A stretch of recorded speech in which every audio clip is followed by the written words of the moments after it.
Hello guys, कैसे हो सारे। आई होप आप सब अच्छे होंगे। दोस्तों, आज की इस वीडियो में बात करेंगे प्रैक्टिस सेट की रिगार्डिंग। जितने भी लोग आप लोगों में से प्रैक्टिस सेट लगा रहे हैं, चाहे वो आरआरबी एनटीपीसी सीबीटी 2 के लिए लगा रहे हूँ, चाहे ग्रुप डी के पर्पज़ से लगा रहा हूँ, एसएससी, बैंक, पुलिस, किसी भी चीज़ के लिए अगर आप प्रैक्टिस सेट लगा रहे हैं तो जो खास चीज़ें होती हैं जो आपको ध्यान में रखनी चाहिए उनके बारे में बात करेंगे।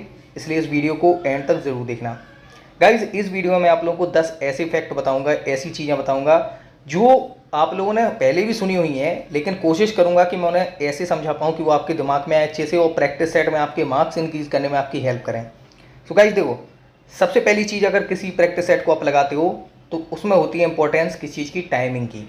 फॉर एग्जाम्पल, अगर आप 100 मार्क्स का कोई प्रैक्टिस सेट लगा रहे हो तो उसमें आप अपनी जो टाइमिंग है वो कोशिश करो कि 50 मिनट में सॉल्व करने की आदत डालो, कि चाहे कुछ भी हो जाए 50 मिनट के अंदर हमें क्वेश्चन पेपर को सॉल्व करना है।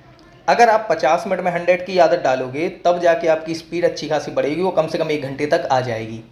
इसके अलावा जैसे अभी आरआरबी एनटीपीसी सीबीटी 2 के लिए जो लोग प्रिपेयर कर रहे हैं, आपको पता है आपकी 120 मार्क्स का क्वेश्चन पेपर रहेगा आपका, जो ऑनलाइन आपको देना है, और उसके लिए आपको सिर्फ 90 मिनट मिलने हैं। इसमें आप लोगों को सिर्फ इतना करना है कि जब आप 50 मिनट 100 क्वेश्चन के लिए ले रहे हो तो आप भाई 60 मिनट 120 क्वेश्चन के लिए लेके चलो। दुगना ही लेके चलना है ना अपन को, तो कि 1 मिनट में 2 क्वेश्चन। तो मेरी सभी को यही सलाह रहेगी कि आप जितने भी लोग एनटीपीसी सीबीटी 2 के लिए प्रैक्टिस सेट लगा रहे हो, प्लीज़ केवल 60 मिनट का टाइमर लगाकर ही लगाना। सबसे इंपॉर्टेंट टाइमिंग होती है, क्योंकि अगर आप टाइम बचाओगे तो आगे बचे हुए टाइम में आप लोगों को बे सारे क्वेश्चन करने का टाइम मिल जाएगा जो आपने इग्नोर कर दिए हैं।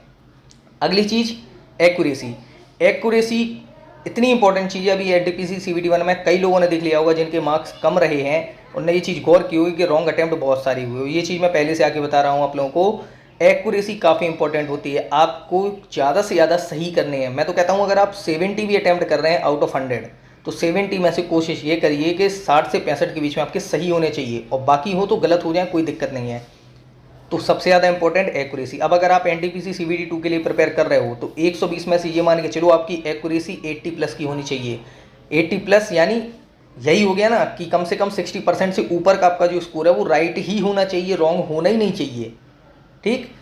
अब ये मत कहना कि मैं यहाँ सेफ स्कोर बता रहा हूँ, ये आरआरबी एनटीपीसी सीबीटी 2 के सेफ स्कोर के रिगार्डिंग वीडियो नहीं है। मैं सिर्फ बता रहा हूँ कि अगर आप 120 नंबर का सेट पेपर लगा रहे हो, ऑनलाइन लगा रहे हो, ऑफलाइन लगा रहे हो, तो आपको कम से कम 80 प्लस का अपना स्कोर बना के टारगेट रखना चाहिए।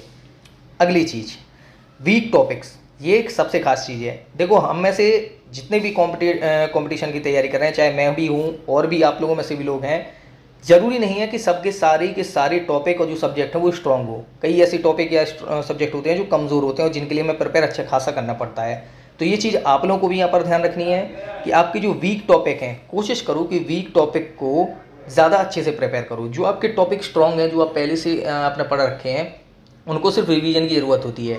जैसे मान लिया जाए कि आपको मैथमेटिक्स में आपकी मैथ फर्स्ट अच्छी है, आपको लाभ हानि वगैरह परसेंटेज अच्छे आते हैं, लेकिन आपको ट्रिगोनोमेट्री में प्रॉब्लम है, तो कोशिश करो कि लाभ हानि और परसेंटेज वाले क्वेश्चन को सिर्फ प्रैक्टिस सेट में ही रिवाइज करते रहो, उसी में लगाते रहो, लेकिन ट्रिगोनोमेट्री को अलग से थोड़ा सा टाइम दो ताकि उसके क्वेश्चन को आप सॉल्व कर पाओ।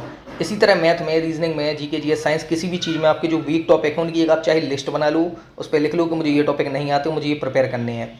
यकीन मानो मार्क्स बढ़ाने में काफ़ी हेल्प करेंगे। अगली चीज़, ऑफलाइन प्रैक्टिस सेट। आप में से जितने भी लोग मुझसे पहले से जुड़े हैं उन सबको पता है कि मैं सबसे पहले आप लोगों को ऑफलाइन प्रैक्टिस सेट की ही रिकमेंड करता हूं कि आप लोग ऑफलाइन प्रैक्टिस सेट लगाओ।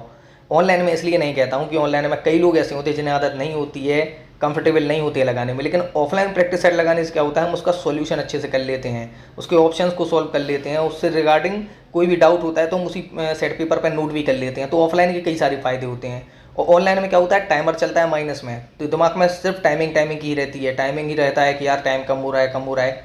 उसके लिए आपको सिर्फ इतना सा करना है कि आप हफ्ते में कम से कम एक बार ऑनलाइन प्रैक्टिस सेट भी लगा लिया करो।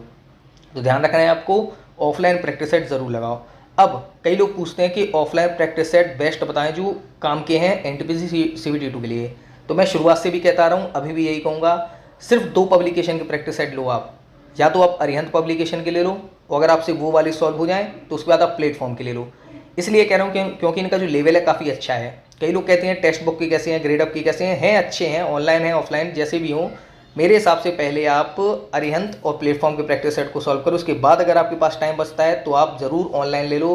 टेक्स्ट बुक के भी खरीद सकते हो या फिर ग्रेड अप के भी ले सकते हो। लेकिन पहले यही कहूँगा कि आपके नियरेस्ट जो बुक स्टोर हो वहाँ से जाके आप प्रैक्टिस सेट परचेज कर लेना, क्योंकि अरिहंत और प्लेटफॉर्म की नॉर्मली आपकी बुक स्टोर पे आसपास मिल जाएंगे। अगली टिप जो आपको याद रखनी वो है इग्नोर टफ क्वेश्चंस। सबसे खास चीज़ यही चीज़ होती है जो एग्जाम में मार देती है कैंडिडेट को।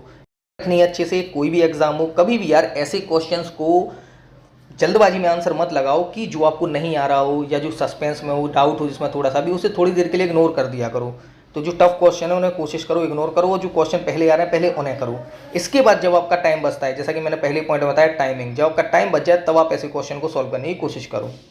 अगली चीज़ की नोट टफ क्वेश्चंस, ये भी सबसे खास चीज़। कोई क्वेश्चन अगर मान लो आप सेट पेपर लगा रहे हो, मान लो जीके जीएस का कोई क्वेश्चन आया जो आपको नहीं आता है लेकिन क्वेश्चन अच्छा है, तो कोशिश ये करो कि उस क्वेश्चन को अपने पास नोट कर लो। नोट करने के बाद उस क्वेश्चन का एनालिसिस करो, उसे इंटरनेट पर चेक करो, बुक्स में चेक करो, उसके रिगार्डिंग भी जो आपको 2-3 पॉइंट मिलते हैं, उससे संबंधित जो आपको फैक्ट मिलते हैं उन्हें भी अपने पास नोट कर लो और इन्हें याद करो। अगर आप इस तरह नोट्स बनाते हैं, एक अपनी कॉपी बना लीजिए, उस पर केवल ऐसे क्वेश्चन को नोट कीजिए जो आपको नॉर्मली नहीं आते हैं। काफ़ी ज़्यादा आप लोगों की तैयारी अच्छी होगी, आप लोगों की जो प्रिपरेशन है वो भी स्ट्रांग होगी। अगली चीज़ ऑप्शन एनालिसिस। ये चीज़ मैं शुरुआत से बताता आ रहा हूँ, जब पहली बार से वीडियो बनाई थी। ऑप्शन एनालिसिस में आपको सिर्फ इतना सा करना है कि जब आप प्रैक्टिस सेट लगाएंगे तो उसमें आपका जो राइट आंसर होता है उसके अलावा जो ऑप्शन बचते हैं, इन ऑप्शंस को आपको प्रिपेयर करना है। इसके लिए भी चाहो तो आप अलग से एक कॉपी बना सकते हो। लिख लिया करो कि आज मैंने ये प्रैक्टिस सेट लगाया, इस डेट में लगाया, उस डेट के जितने भी प्रैक्टिस सेट में ऑप्शन आ रहे हैं जीके जीएस साइंस के, उनसे संबंधित एक एक पॉइंट कम से कम लिखा करो। बहुत सारी अच्छी नोट्स आपके तैयार होंगे और अच्छी तैयारी भी हो जाएगी। तो ऑप्शन का एनालिसिस ज़रूर किया करो। इसके साथ साथ नोट योर मार्क्स, ये अच्छी चीज़ है। एक होता क्या है, कई लोग सिर्फ प्रैक्टिस सेट लगाते हैं, लगाने के बाद घर पे प्रैक्टिस सेट रखा है या ऑनलाइन लगाते हैं, कोई मतलब नहीं रहता है। आपको ये करना है, आपके पर डे जितने भी आप मार्क्स ला रहे हो प्रैक्टिस सेट में, उन्हें एक पेज पे डेट वाइज नोट करो कि पहले दिन आपने कितने राइट किए, कितने रॉन्ग किए, आपका जो रॉ स्कोर रहा वो कितना रहा। इसके अलावा अगले दिन फिर ये टारगेट बना के चलोगे कम से कम मुझे 2-3 नंबर ज़्यादा लाने ही लाने हैं, गलत कम से कम करने हैं। इस चीज़ की आदत डालो, आपको खुद समझ में आएगा कि आप मंथ जैसे आप अगर 30 दिन का स्कूल लिख रहे हो पूरा, तो आपको पता चलेगा कि आपने 30 दिन में प्रोग्रेस की है कि नहीं की है, आपको खुद पता चलेगा। इससे आपको एक हेल्प मिलती है कि आपको पढ़ाई में क्या सुधार करने की ज़रूरत है, आपको क्या किताब चेंज करने की ज़रूरत है, क्या आपको अपना पढ़ने का तरीका चेंज करना है, ये आपको पता चलता है। तो प्लीज़ मार्क्स अपने नोट ज़रूर किया करो। अगली चीज़ कलेक्ट प्रीवियस पेपर। देखो आपको पता है कि रेलवे का, जैसे आपने ग्रुप डी का पैटर्न देखा 2018 का, उससे रिलेटेड क्वेश्चन भी आपके एनटीपीसी सीबीटी 1 में आए। उसकी जो करंट अफेयर्स थी बस उसके साल चेंज हो गए, सीबीटी 1 में ही पूछे गए। तो अभी भी यही होना है, सीबीटी 2 में जो आपके क्वेश्चन आएंगे वो आपके 2018 ग्रुप डी और 2021 में भी जो एनटीपीसी कंप्लीट हुआ है सीबीटी 1, इसके रिगार्डिंग ही आने हैं। बस साल चेंज हो जाना है और कुछ नहीं।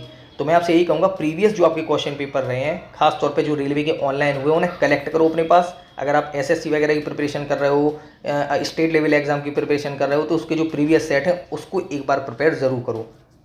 इसके बाद सबसे मोस्ट एंड इम्पॉर्टेंट कॉन्फिडेंस।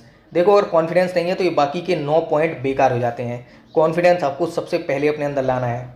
कभी भी ये मत सोचो कि आपके साथ वाले के प्रैक्टिस सेट में कितने ज़्यादा नंबर आ रहे हैं, आपके कम क्यों आ रहे हैं। भाई सबका अपना अपना लेवल होता है स्टडी का। कोई ज़रूरी नहीं है कि आपके मार्क्स कम आ रहे हैं तो आप सामने वाले से कमज़ोर हो जाएंगे, ऐसा कुछ नहीं होता है। पेपर में ही सबकी असली औकात पता चलती है, ये चीज़ ध्यान रखो हमेशा। आपको एक चीज़ भी बता देता हूँ, देखो कमेंट बॉक्स में कोई भी आपको कितने ही मार्क्स बताते हो, चाहे मेरी वीडियो के कमेंट बॉक्स में या किसी अदर यूट्यूबर के कमेंट बॉक्स में, कभी भी उस चीज़ को देख के डिसअपॉइंट मत होया करो कि यार ये इतने मार्क्स बता रहा है, मेरा कंपटीशन तो बिल्कुल रह नहीं जाएगा। कुछ नहीं होता है। कई लोग फेक कमेंट कर देते हैं, कई लोग फर्जी कुछ भी बोल देते हैं, तो इस चीज़ को इतना सीरियसली मत लिया करो। आप सबसे बस ये रिक्वेस्ट है, अगर आपने पेपर में आप पेपर देने गए हो, आपने एप्लीकेशन फॉर्म भर रखा है पेपर का, तो सिर्फ देखने के लिए नहीं भर रखा है कि रेलवे को पैसे देने जा रहे हो कि लो भाई मैंने एप्लीकेशन फीस भर दी है, कमाओ खूब पैसा। किस लिए भर रहे हैं? जॉब लेने के लिए। तो सबसे पहले अपने कॉन्फिडेंस को एक नेक्स्ट लेवल पर लेके जाओ कि चाहे कुछ हो जाए मुझे एग्ज़ाम क्वालिफाई करना है और जॉब लेनी ही लेनी है। जहाँ से भी ज्ञान मिले जरूर बटोरते चलो, चाहे इंटरनेट से मिले, चाहे आपके पड़ोसी से मिले, चाहे आपकी गर्लफ्रेंड से मिले, किसी से भी जो भी ज्ञान मिले ज़रूर लेते चलो, क्योंकि ज्ञान कभी ख़त्म नहीं होता है, ज्ञान हमेशा बढ़ता ही है। और बाकी तैयारी पर अपना पूरा फोकस रखो। ये नहीं कि उल्टा सीधा डायरेक्शन में जा रहे हो, ध्यान डाइवर्ट कर रहे हो, बिल्कुल नहीं करना है ये चीज़। कोशिश ये करनी है कि आपको एग्ज़ाम इस साल क्वालिफाई करना ही करना है, खास तौर पे CBT 2 तो करना ही करना है। ग्रुप डी वालों कई बार पूछते हैं एग्ज़ाम डेट के बारे में, तो देखो ट्विटर पर जब तक कैंपेन में आप लोग साथ नहीं देंगे, आपको पता है कि आपको RRC ग्रुप डी की एग्ज़ाम डेट चाहिए है, ट्विटर पर जितना ट्वीट कर सकते हो करो। बाकी रेलवे बोर्ड ही है जो आप लोगों को लास्ट नोटिफिकेशन देगा, बताएगा कि कब तक एग्ज़ाम होगा। सो गाइस इस वीडियो में सिर्फ इतना ही। वीडियो अच्छी लगी तो वीडियो को लाइक ज़रूर करना, चैनल को सब्सक्राइब ज़रूर कर लीजिए। मिलते हैं अगली वीडियो में।